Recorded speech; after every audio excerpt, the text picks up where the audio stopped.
Napakaswerte ng mga politiko na talagang pagkakaisahan ng Iglesia ni Cristo kasi advantage nila ito, lalo na pagka national ka. Halimbawa, ang buong Iglesia ni Cristo ay ang solid vote 20 million. Ay naku po, ang lamang mo sa kalaban 20 million na. Halimbawa po mga kababayan 20 to 30 million ang voters ng Iglesia ni Cristo. Panalo ka na. Landslide ka na. Kung hindi ka iboto at i-endorso ng Iglesia ni Cristo, alam na this. Di ba mga kababayan? Kaya napakaswerte ng isang politiko na pagkakaisahan ka na iboto ng Iglesia ni Cristo. Sino-sino kaya ito mga kababayan? Sino-sino kaya ang mga ito? Magandang araw sa inyong lahat mga kababayan. Ang pag-uusapan po natin, itong partido ni Pangulong Bongbong Marcos na unti-unti nang nalalagas ang miyembro at talagang pabagsak na po ito mga kababayan. Bakit bumabagsak na po ang partido ni BBM na tila unti-unti nang nilalayasan ng mga tripulante? Kumbaga sa isang barko mga kababayan, palubog na po itong barkong ito. Pakinggan po natin itong komento ng isang general na magaling din na komentarista mga kababayan. At sinasabi dito yung parang the rise and fall of Pangulong Bongbong Marcos na tila mula mataas unti-unti pong naglalaho at bumabagsak sa lupa mga kababayan. Na nung nagsisimula po ito talagang napakalakas na yung rating nila mga kababayan parang rocket na bumulusok sa sobrang taas. Pero nung unti-unti namang bumabagsak ito mga kababayan, bakit kaya mga kababayan? Marami bang dahilan bakit nawalan na ng gana ang mga taong bayan dito sa grupo ni Pangulong Bongbong Marcos? Ano bang masasabi niyo mga kababayan? Ngayon, pag-usapan po natin itong reaction ng isang general na si General sa Viewpoint. Magaling po ito mga kababayan, kaya pakinggan po natin bakit tila bumabagsak na po itong partido ni BBM na isa-isa nang nagsisikalasan at nilalayasan nila yung barko na tila hindi na sila nagtitiwala sa kapitan nito mga kababayan. Na parang yung barko nawawalan na po ng pasahero at yung mga tripulante nagsisilundagan sa kabilang barko mga kababayan para makaligtas. Pakinggan po natin ito mga kababayan. Ano ba itong unti-unting pagbagsak ni Pangulong Bongbong Marcos na tila pati rating mga kababayan ay the lowest rating of all time na mula mataas ay ngayon ay 17% na lang na ang rating naman ni BP Sara ay 62% mga kababayan. Napakalayo po ng distansya na parang mula Antarctica hanggang Pilipinas yung layo ng rating ng dalawang pinakamataas na posisyon sa ating bansa. Pag-usapan natin itong article na publish sa Daily Tribune. Title is Alyansa Showing Cracks. May butas na. So kung barko pa ito, nako, pag hindi mo maagapan yung butas sa barko, lulubog yan. Okay, so dito sa article, sinasabi dito na the ruling coalition, yung alyansa para sa bagong Pilipinas led by President Marcos Jr. is facing its biggest crisis yet. Nagsimula ang alyansa napakalakas. Kaya nga nung kick-off rally nila sa Lawag, ipinagmalaki ng Pangulong Marcos na pinakamagagaling daw yung kandidato nila. Samantalang sa kabila, inutusan lang bumili ng suka, nagkandidato na. So, ganon sila ka-confident nung una. Nga sinasabi pa ng Pangulo na ang goal nila is 12-0. Okay, so ngayon, ilang araw na lang, I think 19 or 18 days na lang, eleksyon na. Kaya ba ng alyansa maka 12-0? Nananaginip sila ng gising kung fair, honest election. Never na magkakaroon sila ng 12-0. Kasi nga, ito na, may nabutas na, nag-crack na ang kanilang alyansa. So itong crack na ito nagsimula after nilang arestuhin at kidnapin ang Pangulong Rodrigo Roa Duterte. Yan na ang mitsa ng lahat. So nangyari na yon, okay?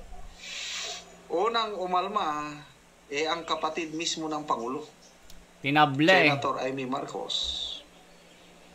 Kahit nung una maraming mga kababayan, pansin nyo po, na tila mula nung pinakidnap nila si Tatay Digong sa mga dayuhan, na atat silang ibigay ito, mga kababayan, sa ibang bansa para doon na litisin. Dahil daw po sa kanyang kasalanan sa mga ginawa niya nung siya'y Pangulo. Yun nga lang mga kababayan, parang hindi po ito nabasa ng adviser ng Pangulo na itong hakbang nila na pagpapahuli kay PRRD ay tila isang bangungot. Nagkamali po sila ng move. Kung baga sa chess game mga kababayan, nagkamali po ng tirada. Tila isang pain ito mga kababayan na pag kinagat po ng partido ni Pangulong Bongbong Marcos, matatalo sila sa laban. Kung baga ganun kung baga patibong. Kumagat sila Pangulong Bongbong Marcos, yung patibong ni PRRD, ayun, nagkamalas-malas itong partido nila.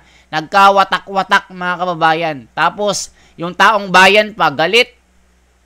Kaya siguro dito mga kababayan, hindi na alam ang tatahakin ng partido ni Pangulong Bongbong Marcos. Na tila minalas po sila mga kababayan.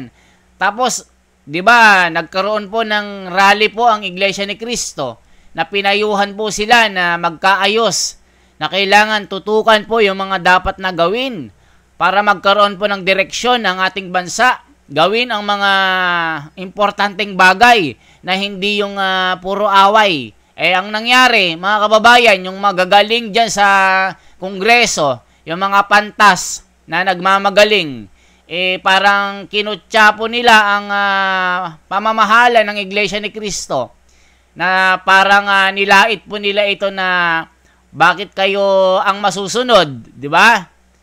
Ba't namin kayo susundin? Di ba? Ang payo po ng pamamahala po ng Iglesia ni Cristo ay magkasundo at ituon na lamang ang pansin sa mga importanteng bagay at gawin na yung mga trabaho nila. Ang nangyari mga kababayan, ni walang bahala po nila ito. Kaya ang nangyari mga kababayan, yung hindi nila pagsunod, ayaw kasi nilang maniwala mga kababayan na pag itinuloy po nilang itong mga ganitong gawain, di ba? Impeachment ni BP Sara. Yan yung kanilang mga gustong gawin, paalisin si BP Sara. Ang nangyari mga kababayan, matigas ang ulo nila. Sabi na, ituloy na natin ito, di ba? Ba't natin pakikinggan ang Iglesia ni Cristo? Ayan, nagkamalas-malas sila ngayon mga kababayan hanggang sa dumating na ito na. Ginawa pa nilang ipadakip si PRRD sa doon na mismo. Nagalit na ba at sumabog ang mga Pilipino? Bakit nila ipinadakip ang isang Pilipinong presidente na ginawa lamang niya ang kanyang trabaho? O tignan nyo mga kababayan, yung dating partido nila na napakataas ng expectation. Talagang matindi yung kanilang pangarap. Yung goal pa nga nila mga kababayan 12-0 daw. Wala daw mananalo na PDP. Ngayon mga kababayan, si Kong Marcoleta na dating kolelat sa kanilang mga survey, ngayon ay nasa top 12 na mga kababayan. At unti-unti pong kinakain ng PDP itong partido Alyansa Pilipinas, si BBM. Tignan nyo, ituloy pa natin mga kababayan.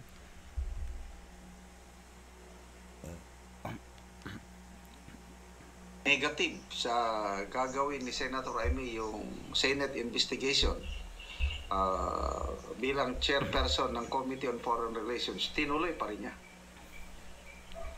So, ngayon, nakatatlong hearing na, nako, maraming pasabog. So, napag-alaman ng taong bayan na hindi nasunod ang due process sa pag-aresto, pagdala kay PRRD sa Netherlands, sa ICC.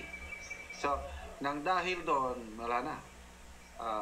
Nag-decide na ang super ate, ang Manang Aimee, humiwalay na. At hindi inaasahan ng lahat, paghiwalay ni Senator Aimee sa Alyansa, bigla siyang inendorso ni Pipi Sara. Itim ads campaign. Ano na yun? Inday Sara, trust Aimee Marcos. So yun na, nagiging viral yung itim. Sinabayan pa yan ng picture ni VP Sara with ex-Senator Manny Villar and Camille Villar na nakaganyan. Oh, anong ibig sabihin nun? It's an endorsement. Although tahimik pa lang. Tahimik si Camille Villar. Kailan, the fact na nagpalitrato silang tatlo, Manny Villar, Camille Villar, and VP Inday Sara nakaganyan, it speaks volumes. Picture speaks 1,000 words. So, dalawa na. How about Senator Pia Cayetano na member ng Nacionalista Party na sumama sa alyansa? Tahimik si Senator Pia Cayetano. Kailan ba yun? March 15 na rally ng alyansa sa Tacloban City. Very obvious, kitang-kita, absent itong tatlo. Absent si Aimee. Inong March 15, hindi pa humiwalay si Aimee. Wala pang formal announcement. Kaya lang, hindi nagpakita si Senator Aimee, hindi nagpakita si Camille Villar, hindi nagpakita si Senator Pia Cayetano sa Tacloban rally noong March 15. Anong ibig sabihin noon? Tapos up to now, hindi nagsasalita si Senator Pia Cayetano. So lalong naging question mark. Tahimik. Baka nga lalayas sa rin yan. Itong mga kapartido ni BBM ay unti-unti nang umaalis. Kaya tignan nyo mga kababayan, mula kay sino ito? Si Ping Lacson, umalis na din. Si Aimee Marcos. Sino pa? Camille Villar. Sino pa? Pia Cayetano, malapit na mga kababayan. Tignan nyo. Palubog na ng palubog itong partido alyansa ni BBM. Mga kababayan. Maling-mali yung kanilang ginawa na pagpapahuli kay PRRD. Tignan nyo mga kababayan. Yung ginawa din nila kay Pastor Kibuloy. Talagang matinding dagok ito mga kababayan. 'Di ba? Pinahuli nila si Pastor Kibuloy na pinaratangan nila ng kung ano-anong mga kaso. 'Di ba mga kababayan? O ngayon, hindi sila sumunod sa payo ng pamamahala ng Iglesia ni Cristo. Ayun, lalong gumulo ang kanilang mga ginagawa, mga tuliro, mga ibig sabihin mga kababayan, hindi sila makapag-isip ng maayos, hindi sila makapagtrabaho ng maayos. Kasi ang mga iniisip nila mga kababayan, yung paghihiganti, yung away-away, hindi na nagagawa yung mga dapat gawin na ikabubuti ng ating bansa. Nagkakaroon ng mga rally sa iba't ibang panig ng bansa. At meron pang sabi mga kababayan na may parating po na gulo dito sa Metro Manila na after daw ng Holy Week, mukhang merong parating na di natin masabi mga kababayan kasi ito yung sinabi ng AFP bantayan ang Manila. Yung mga sundalo dyan, yung pinakamalapit na bata-batalyon ng mga sundalo, pinagre-ready na i-secure ang Manila na tila merong parating na gulo dito sa Kamaynilaan. Yan po ang sinabi at balita po ito mga kababayan ha. Balita po yan. Meron kayang gulo na parating? Sino kaya itong manggugulo? Meron naman nagsasabi mga kababayan, ano daw ito? Tanim daw ito ng, alam nyo na, para, yun ang sabi nila mga kababayan na, yun ang sabi nila na parang magpa-plant po sila ng gulo, mag-declare daw ng martial law. Yan po ang sinasabi po ng mga ibang mga komentarista. Pero pinagpipray po natin mga kababayan na sana wag naman po na maging mapayapa lamang sana ang mangyayari. Kaya itong nangyayaring gulo ngayon sa Pilipinas ay ito yung mga gawain nila na hindi nila pinag-isipan ng mabuti mula nung sila'y maluklok sa pamahalaan. Hindi kasi nila ginawa ang kanilang mga trabaho. Kung nagtrabaho lang sana kayo ng maayos, at hindi nyo na inisip yung mga sarili nyong interes na mga ganyan, hindi sana kayo nagkagulo-gulo dyan. Pati yung mga, tignan nyo, mga kababayan, ngayon lang kasi nangyari, ngayon lang nangyari mga kababayan na wala silang galang sa reliyon. Talagang, tignan nyo, ang daming nangyari, di ba? Kung ano-anong ginagawa nila. Ayan, pinahuli pa nila si PRRD. Pinadakip nila sa ibang bansa. Sabi pa nga ng iba, pinakidnap. Tignan nyo. Anong masasabi nyo mga kababayan? Ito kasi ang mga kababayan, ito yung mensahe po ng, ito rin po ang ang mensahe po ng pamamahala na panig po sa sa katwiran, kung ano ang nasa batas, 'di ba? Nag-ano ang pamamahala noon nung nakaraang mga araw, yung pinaka-spokesperson ng Iglesia ni Cristo. 'Di ba? Na hindi sila sumasang-ayon sa nangyari kay PRRD na kailangan na dapat alam nyo na mga kababayan yung sinabi nila. Kung sana napanood nyo po yun para hindi na kayo magtanong. Basta, ibig sabihin mga kababayan, yung nangyari po kay Tatay Digong, hindi po sumasang-ayon ang Iglesia ni Cristo. Yun po ang punto doon na pumapanig lang po ang pamamahala doon sa kung ano ang nasa batas, kung ano ang nasa katwiran. Yun lang po.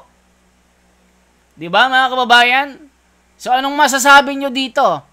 Bakit tila bumabagsak na po ang partido alyansa ni BBM at tila kung dati po ay napakataas po ng rating ni Pangulong Bongbong Marcos, pero ngayon bumagsak ng bumagsak. Mga mahal kong mga kababayan, ano ang masasabi nyo? Ano po ang mga punto de vista nyo? Bakit tila nawalan na ng gana ang mga tao?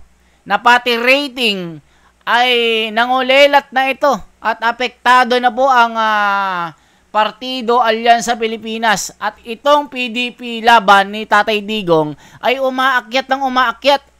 Dito, masusubukan na naman po ang pagkakaisa ng Iglesia ni Cristo sa pagboto. Dahil ilang araw na lang po mga kababayan bago mag-eleksyon ay ibibigay na po ang pinagkaisahan. Sino kaya ang mga masiswerteng mga kandidato na pagkakaisahan ng buong Iglesia ni Cristo? Mga kababayan, sino-sino kaya ito? Mga napakaswerte ng mga politiko na talagang pagkakaisahan ng Iglesia ni Cristo kasi advantage nila ito, lalo na pagka national ka. Halimbawa, ang buong Iglesia ni Cristo ay ang solid vote 20 million. Ay naku po, ang lamang mo sa kalaban 20 million na. Halimbawa po mga kababayan 20 to 30 million ang voters ng Iglesia ni Cristo. Panalo ka na. Landslide ka na. Kung hindi ka iboto at i-endorso ng Iglesia ni Cristo, alam na this. Di ba mga kababayan? Kaya napakaswerte ng isang politiko na pagkakaisahan ka na iboto ng Iglesia ni Cristo. Sino-sino kaya ito mga kababayan? Sino-sino kaya ang mga ito? Hulaan nyo po mga kababayan. Sino-sino ang mga pagkakaisahan ng Iglesia ni Cristo pagdating po ng eleksyon? Yan po ang tanong ng bayan. Kasi pagka nandyan na po mga kababayan, halimbawa, botohan po bukas, ngayon pa lang ibibigay. Ganun po yun. Hindi nila binibigay po ng ng agad-agad. Basta pagka botohan na bukas, ngayon pa lang ibibigay. Hulaan nyo mga kababayan, sino-sino ang mga senador na pagkakaisahan ng Iglesia ni Cristo. Pero mga kababayan, kung ano ang pagkaisahan ng Iglesia ni Cristo, manalo o matalo, ang mahalaga dito ay natupad ang kaisahan at ang aral na sinasabi sa Biblia na kailangan sumunod sa pamamahala na sila po ang dapat sundin kasi sila po ang nakakaalam ng ikabubuti ng bawat miyembro ng buong Iglesia ni Cristo. Kaya yung iba na hindi nakakaintindi kung bakit merong pagkakaisa ang buong Iglesia ni Cristo, lalong-lalo na po pagkadating ng eleksyon, binabati ko sila ito. Bakit daw kailangan diktahan ng mga miyembro ng Iglesia ni Cristo sa pagboto? Diktador daw ang namamahala. Maling-mali po kayo, mga kababayan na wala po sa katwiran.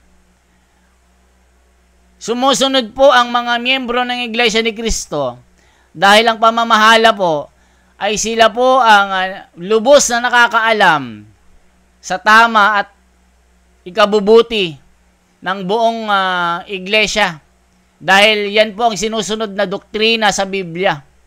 Kaya yung mga bumabatiko sa pagkakaisa ng Iglesia ni Cristo, wala kayong magagawa. Manalo o matalo ang mga kandidato na pagkakaisahan ng buong Iglesia ni Cristo.